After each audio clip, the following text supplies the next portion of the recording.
వేశాడు, దేవుడు మనల్ని మహిమపరిచే పనిలో ఉన్నాడని. ఆయన మనల్ని గొప్ప చేసే పనిలో ఉన్నాడని. నేను ఈరోజు అంటున్నాను, దేవుడు తన మహిమను మనతో పంచుకోవడానికి ఇష్టపడలేదు. వాక్యం చెప్తుంది ఆ మాట. He is the God who is not willing to share his glory with anybody. ఆయన ఎవరితోని తన మహిమను పంచుకోవడానికి ఇష్టపడేటటువంటి దేవుడు కాదు.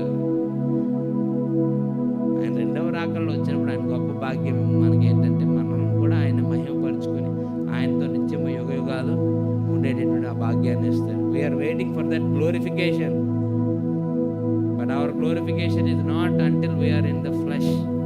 ఈ శరీరంలో ఉన్నంత వరకు మనం ఆ మహిమను కోరుకోకూడదు. దేవుడు మనకి ఎవడో, ఆయన ఎవరితోని అది పంచుకోడు. దేవుడు మనల్ని మహిమపరిచే పనిలో లేడు, ఆయన మహిమపరుచుకునే పనిలో ఉన్నాడు.